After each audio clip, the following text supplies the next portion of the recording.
ಆಗಿರುವಂಥದ್ದು. ಎರಡನೇ ಸುದ್ದಿ ಕಡೆಗೆ ಹೋಗೋಣ. ಸಿಐಡಿ ವ್ಯೂಹದಲ್ಲಿ IAS ಜ್ಞಾನೇಂದ್ರ ಕುಮಾರ್. HDK ಕೈಯಲ್ಲಿ KPSCಯ ಮತ್ತೊಂದು ಕರ್ಮಕಾಂಡ. ಕುಮಾರಸ್ವಾಮಿ ಪ್ರಿಯಾಂಕ್ ಖರ್ಗೆ ನಡುವೆ ವಾಗ್ಯುದ್ಧ. ಇದುವೇ ಚದುರಂಗದ ಎರಡನೇ ಸ್ಟೋರಿ. KPSC ಕದನ.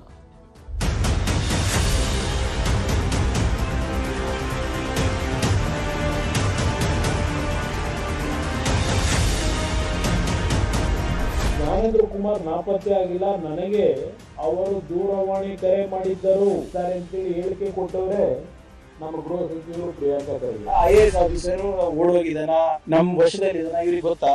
ಎಲ್ಲಾನು ಬಂದು ಇಲ್ಲಿ ಚರ್ಚೆ ಮಾಡಕ್ಕಾಗುತ್ತಾ? ನಾನು 25ನೇ ತಾರೀಕು ಏನ್ ಹೇಳ್ತಾರೆ, ಜ್ಞಾನೇಂದ್ರ ಎಲ್ಲಿದ್ದಾರೋ ಗೊತ್ತಿಲ್ಲ, ಖರ್ಗೆ ಉಲ್ಟಾ. ನಿಮ್ ನಾಲ್ಗೆ ಸದ್ಬಳಕೆ ಮಾಡುತ್ತಲ್ಲ, ಆ ನಾಲ್ಗೆ ಗೌರವ ಕೊಡಬೇಕು ಅಂದ್ರೆ ಯು ಮಸ್ಟ್ ರಿಸೈನ್.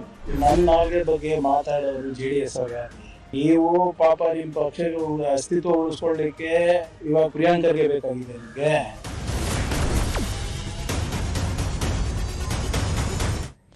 ಇಲ್ಲಿ ಕುಮಾರಸ್ವಾಮಿಯವರು ಮತ್ತು ಪ್ರಿಯಾಂಕ್ ಖರ್ಗೆಯವರ ನಡುವಿನ ವಾಗ್ಯುದ್ಧಕ್ಕೆ ಕಾರಣ ಆಗ್ತಿರುವಂಥದ್ದು KPSC ಅಕ್ರಮ.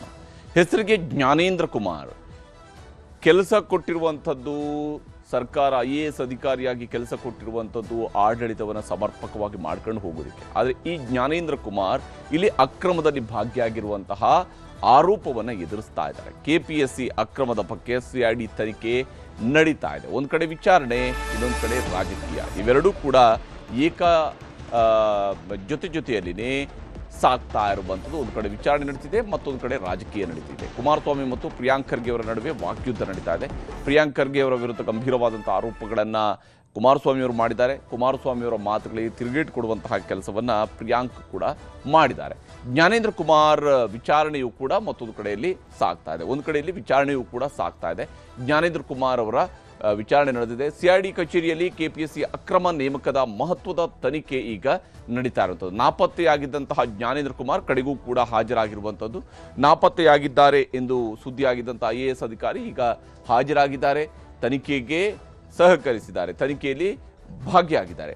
ಪರೀಕ್ಷಾ ನಿಯಂತ್ರಕರಾಗಿ ಕಾರ್ಯನಿರ್ವಹಿಸ್ತಾ ಇದ್ದಂತಹ ವ್ಯಕ್ತಿ ಜ್ಞಾನೇಂದ್ರ ಕುಮಾರ್ ಅವರು ಪರೀಕ್ಷಾ ನಿಯಂತ್ರಕರಾಗಿ ಕೆಲಸ ಮಾಡ್ತಾ ಇದ್ರು. ಪಶುವೈದ್ಯಾಧಿಕಾರಿಗಳ ನೇಮಕಾತಿ ಅಕ್ರಮದ ಸಾಲು ಪ್ರಶ್ನಾವಳಿಯನ್ನು ಮುಂದಿಟ್ಟುಕೊಂಡು ಜ್ಞಾನೇಂದ್ರ ಕುಮಾರ್ ಅವರ ವಿಚಾರಣೆಯನ್ನು ನಡೆಸಲಾಗ್ತಾ ಇದೆ. CID ಕಡೆಯಿಂದ ನಡೀತಾ ಇರುವಂತಹ ವಿಚಾರಣೆ ಇದು. OMR ಶೀಟ್ಗಳ ರಚನೆ, ಸಂಗ್ರಹ, ವಿತರಣೆ, ಮೌಲ್ಯಮಾಪನದ ಬಗ್ಗೆಯೂ ಕೂಡ ಪ್ರಶ್ನೆಗಳನ್ನು ಕೇಳಲಾಗಿದೆ. ಅದರ ಆಧಾರದ ಮೇಲೆ ಪ್ರಶ್ನಿಸ್ತಾ ಇದ್ದಾರೆ. ದಾಳಿಯ ವೇಳೆ ಮನೆಯಲ್ಲಿ ಸಿಕ್ಕಿದ್ದಂತಹ ದಾಖಲೆಗಳನ್ನು ಕೂಡ ಮುಂದಿಟ್ಟುಕೊಂಡು ಪ್ರಶ್ನೆಯನ್ನು ಕೇಳಿದ್ದಾರೆ. ಏನೆಲ್ಲ ಮಾಡಿದಿರಿ ಅನ್ನುವಂಥದ್ದನ್ನು ಜ್ಞಾನೇಂದ್ರ ಕುಮಾರ್ ಅವರಿಂದ ಕೇಳ್ತಾ ಇದ್ದಾರೆ. KPSC ಅಕ್ರಮದ ಬಗ್ಗೆ ಸರ್ಕಾರಕ್ಕೆ ಕುಮಾರಸ್ವಾಮಿ ಅವರು ಕೂಡ ಶಾಕ್ ಕೊಡುವಂತಹ ಕೆಲಸವನ್ನು ಮಾಡಿದ್ದಾರೆ. KPSC ಅಕ್ರಮದ ವಿಚಾರದಲ್ಲಿ ಕುಮಾರಸ್ವಾಮಿ ಅವರು ಮತ್ತೆ ಈಗ ಬಂದಿದ್ದಾರೆ. ಅವರು ಹೇಳ್ತಾ ಇದ್ದಾರೆ, ನನ್ನ ಬಳಿಯಲ್ಲಿ ದಾಖಲೆಗಳಿದ್ದಾವೆ. IAS ಅಧಿಕಾರಿ ಜ್ಞಾನೇಂದ್ರ ಕುಮಾರ್ ನಾಪತ್ತೆ ಆಗಿದ್ರಾ ಅಥವಾ ಅವ್ರನ್ನ ಬಚ್ಚಿಟ್ಟಿದ್ರಾ ಅನ್ನುವಂತಹ ಪ್ರಶ್ನೆಯನ್ನು ಕೇಳ್ತಿದ್ರು. ಅವ್ರು ನಾಪತ್ತೆ ಆಗಿದ್ರಾ ಅಥವಾ ನೀವೇನೋ ಬಚ್ಚಿಟ್ಟಿದ್ರಾ ಅಂತೇಳಿ.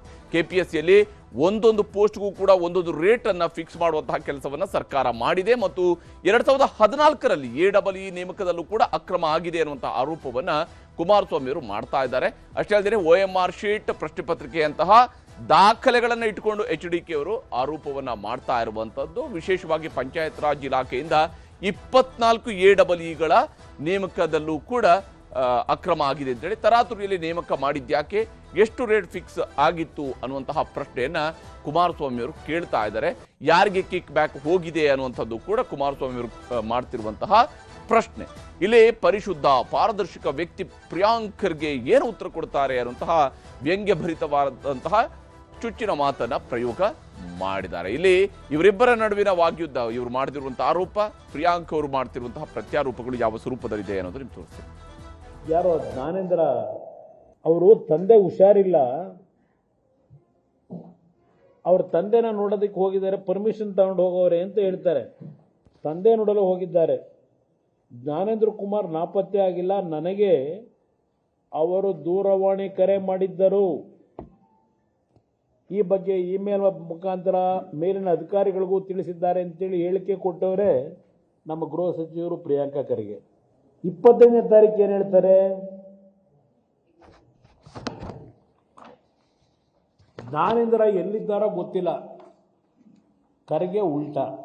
ಆಯ್ತು, KPS ನೋಡಿ ಒಂದ್ ನಿಮಿಷ, ಇವರಿಗೆ ಮಾಹಿತಿಯ ಕೊರತೆ ಇದೆನಾ ಅಥವಾ ಸಾಮಾನ್ಯ ಪ್ರಜ್ಞೆದ ಕೊರತೆ ಇದೆಯೋ ನನಗೆ ಗೊತ್ತಿಲ್ಲ. ಅವ್ರು ಎಲ್ಲಿದ್ದಾರೆ ಅಂತ ನನಗೆ ಗೊತ್ತಿದೆ. ಕುಮಾರಸ್ವಾಮಿ ಅವರಿಗಿರ್ಬೋದು, BJP ಅವರಿಗೆ ಹೇಳೋ ಅಗತ್ಯ ಇಲ್ಲ. ನಾನು ಏನು RSS ಅಕೌಂಟು ಕೇಳಿದೆ ಪ್ರತಿನಿತ್ಯ. ಯಾವ ಅಕೌಂಟ್ ಕೇಳಿ ಏನ್ರಿ ನೀವು ಮಾಡಿರೋ ಕೆಲಸಕ್ಕೆ ನೀವೇ ಉತ್ತರ ಕೊಡ್ತೀರಿ? ಇವರೇ ಅಲ್ವಾ RSS ಬಗ್ಗೆ ದೊಡ್ಡ ಆರ್ಟಿಕಲ್ ಬರೆದಿದ್ದು, ಮರ್ತೋಗ್ಬಿಟ್ಟಿದ್ದಾರೆ. RSS ಒಂದು ವಿಷ ಸರ್ಪ ಅಂದ್ಬಿಟ್ಟು ಯಾರು ಹೇಳಿದ್ದು? ಕುಮಾರಸ್ವಾಮಿ ಅವರು. ಅಧಿಕಾರಗೋಸ್ಕರ ಸಿದ್ಧಾಂತ ತತ್ವವನ್ನ ಬಿಟ್ಟು ಹೋಗೋರ ಬಗ್ಗೆ ಏನು ಹೇಳೋದು ನಾನು? I don't have anything to learn from BJP or JDS.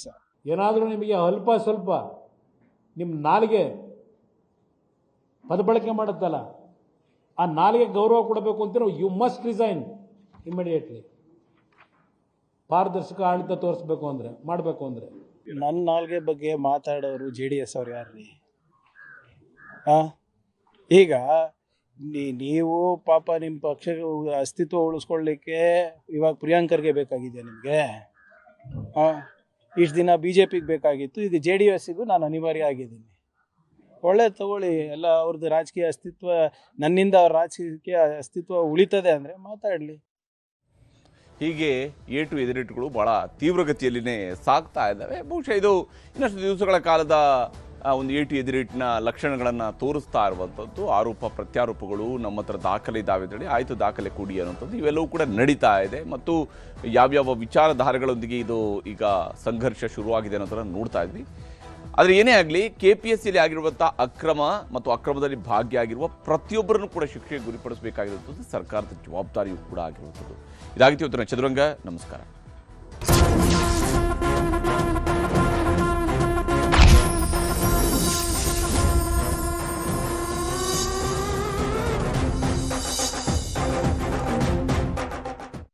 BJP ಪಟ್ಟು ಹಿಡಿದಿತ್ತು, ಬಿಜೆಪಿಗೆ ಗೆಲುವು ಸಿಕ್ಕಂತಾಗ್ತಾ ಇದೆ.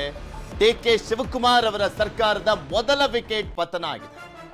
ಸಿಎಂಗೆ ರಾಜೀನಾಮೆಯನ್ನ ಸಲ್ಲಿಸಿರುವಂತದ್ದು ನಾಗೇಂದ್ರ ರಾಜೀನಾಮೆ ಅಂಗೀಕಾರ ಒಂದೇ ಈಗ ಬಾಕಿ ಇರುವಂತದ್ದು. ಮೊನ್ನೆಯಿಂದ ತೋರಿಸ್ತಾ ಇದ್ವಿ, ನಾಗೇಂದ್ರ ಮೆಂಟಲಿ ಫಿಕ್ಸ್ ಆಗಿದ್ದಾರೆ, ರಾಜೀನಾಮೆ ಕೊಡುವಂತ ಇಂಗಿತವನ್ನ ವ್ಯಕ್ತಪಡಿಸಿದ್ದಾರೆ ಅಂತ. ಇವನ್ ಸಿಎಂ DK ಶಿವಕುಮಾರ್ ಅವರ ಸ್ಟೇಟ್ಮೆಂಟ್ಗಳು ಕೂಡ ಅದೇ ರೀತಿಯಾಗೇ ಇತ್ತು. ಅವರು ಪಕ್ಷದ ಶಿಸ್ತಿನ ಸಿಪಾಯಿ, 4 ಬಾರಿ ಗೆದ್ದಿದ್ದಾರೆ. ಅವರು ಅಂದ್ರೆ ಪಕ್ಷಕ್ಕೋಸ್ಕರ ಎಲ್ಲ ತ್ಯಾಗಕ್ಕೂ ಸಿದ್ಧ ಅಂತೆಲ್ಲ ಹೇಳಿದರು. ಈಗ ತ್ಯಾಗ ಮಾಡಿದ್ದಾರೆ 2ನೇ ಬಾರಿಗೆ. ಸಿದ್ದರಾಮಯ್ಯನವರ ಗೌರ್ಮೆಂಟ್ ಇದ್ದಾಗಲೂ ಕೂಡ ಮೊದಲ ವಿಕೆಟ್ ಪತನ ಆಗಿದೆ ನಾಗೇಂದ್ರ ಅವರ ಮುಖಾಂತರ.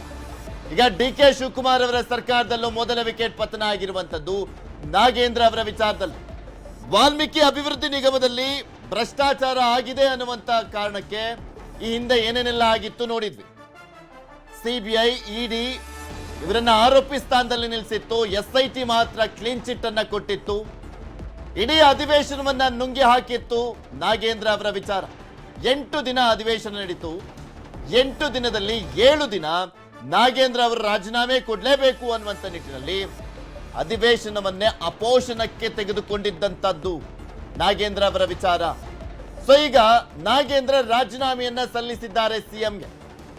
ಸಿಎಂ ಅದನ್ನ ಅಕ್ಸೆಪ್ಟ್ ಮಾಡಿ ರಾಜ್ಯಪಾಲರಿಗೆ ಕಳಿಸಿದ್ರೆ ಅಧಿಕೃತ ಆಗುತ್ತೆ ನಾಗೇಂದ್ರ ಅವರ ರಾಜೀನಾಮೆ. ಸಿಎಂ ಅಂಗಳದಲ್ಲಿದೆ ಚೆಂಡು. ಮುಖ್ಯಮಂತ್ರಿಗಳೇ ಸೂಚನೆ ಕೊಟ್ಟಿರ್ತಾರೆ ರಾಜೀನಾಮೆ ಕೊಡುವ ವಿಚಾರದಲ್ಲಿ. ಯಾಕೆಂದ್ರೆ ಒಂದ್ ಕಡೆ ಬಿಜೆಪಿ ಇದನ್ನ ಅಧಿವೇಶನಕ್ಕೆ ಮಾತ್ರ ಮುಗಿಸ್ಲಿಲ್ಲ, ಪಾದಯಾತ್ರೆಯನ್ನ ಮಾಡ್ಲಿಕ್ಕೆ ಮುಂದಾಗಿದೆ. ಸ್ಪೆಷಲಿ ST ಸಮುದಾಯ ಅತಿ ಹೆಚ್ಚಾಗಿ ಇರುವಂತ ರಾಯಚೂರು, ಬಳ್ಳಾರಿ ಭಾಗದಲ್ಲಿ ಪಾದಯಾತ್ರೆಯನ್ನ ಹಮ್ಮಿಕೊಳ್ಳಲಾಗಿದೆ. ಸುಮಾರು 170 ಕಿಲೋಮೀಟರ್ ಪಾದಯಾತ್ರೆಯನ್ನ ಹಮ್ಮಿಕೊಂಡಿರುವಂಥದ್ದು ಬಿಜೆಪಿ. ಮಸ್ಕಿ ಆಗಲಿ, ಸಿಂಧನೂರು ಆಗಲಿ, ಕಂಪ್ಲಿ, ಬಳ್ಳಾರಿ ಗ್ರಾಮಾಂತರ, ಈ ಮುಖಾಂತರ ಒಂದು ಪಾದಯಾತ್ರೆ ಸಾಗಲಿದೆ. ಮೇನ್ ಆಗಿ ST ಸಮುದಾಯ ಅತಿ ಹೆಚ್ಚಾಗಿರುವಂಥ ವಿಧಾನಸಭಾ ಕ್ಷೇತ್ರಗಳು. ಅದು ನೆಕ್ಸ್ಟ್ ಎಲೆಕ್ಷನ್ಗೆ ಹೊಡೆತ ಕೊಡಬಹುದಾದಂಥ ಚಾನ್ಸಸ್ ಇರುತ್ತೆ. ವಾಲ್ಮೀಕಿ ಸಮುದಾಯದಲ್ಲಿ ಒಂದು ನೆಗೆಟಿವ್ ಇಂಪ್ರೆಷನ್ ಕ್ರಿಯೇಟ್ ಮಾಡುತ್ತೆ ಪಾದಯಾತ್ರೆಯನ್ನ ಮಾಡಿದಂಥ ಸಂದರ್ಭದಲ್ಲಿ ಅನ್ನುವಂಥ ಕಾರಣಕ್ಕೋಸ್ಕರ ಪಾದಯಾತ್ರೆಗೆ ಮುಂಚೆನೆ ನಾಗೇಂದ್ರ ರಾಜೀನಾಮೆಯನ್ನ ಕೊಟ್ಟಿದ್ದಾರೆ. ವಿಜೇಂದ್ರ ಘೋಷಣೆ ಮಾಡಿದ್ರು, ಸೆಪ್ಟೆಂಬರ್ 1ನೇ ತಾರೀಕಿನಿಂದ ನಮ್ಮ ಪಾದಯಾತ್ರೆ ಆರಂಭವಾಗುತ್ತೆ. ಸುಮಾರು 9 ರಿಂದ 10 ದಿನಗಳ ಕಾಲ ಪಾದಯಾತ್ರೆ ಅಂತ ಘೋಷಣೆ ಮಾಡಿದ್ರು.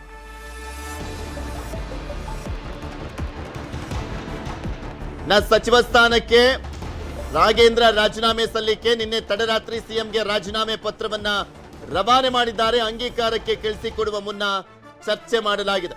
ಇದು ಹೈಕಮಾಂಡ್ ಡಿಸಿಷನ್ ಆಗಿದೆ.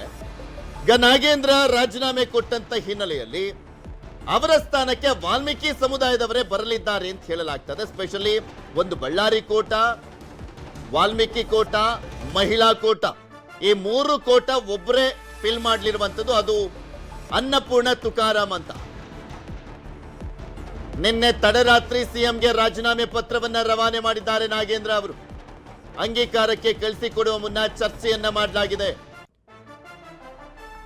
ಸೊ ಸಿಎಂ ಹೇಳ್ತಾರಾ ಅಥವಾ ರಾಜ್ಯಪಾಲರಿಗೆ ಆ ಪತ್ರ ಕಳುಹಿಸಿದ ಬಳಿಕ ಅಂಗೀಕಾರ ಆದ ಬಳಿಕ ಸಿಎಂ ಅಧಿಕೃತವಾಗಿ ಘೋಷಣೆ ಮಾಡ್ತಾರಾ ಅಥವಾ ನಾಗೇಂದ್ರ ಅವರೇ ಅದ್ರ ಬಗ್ಗೆ ಮಾತನಾಡ್ತಾರಾ? ಕಾದ್ ನೋಡ್ಬೇಕಾಗಿದೆ. 4 ಬಾರಿ MLA ನಾಗೇಂದ್ರ. ಇದೆಲ್ಲದ್ರ ಬಗ್ಗೆ ಇನ್ನಷ್ಟು ಮಾಹಿತಿಯನ್ನ ಕೊಡ್ತಾ ಹೋಗ್ತಾರೆ ನಮ್ಮ ಪೊಲಿಟಿಕಲ್ ಬ್ಯೂರೋ ಮುಖ್ಯಸ್ಥರಾಗಿರುವಂತಹ ಚಿದಾನ್ ಪಟೇಲ್. ನಮ್ಮ ಜೊತೆ ನ್ಯೂಸ್ ಡೆಸ್ಕ್ ಇಂದ ನೇರ ಸಂಪರ್ಕದಲ್ಲಿ ಜಾಯ್ನ್ ಆಗಿದ್ದಾರೆ.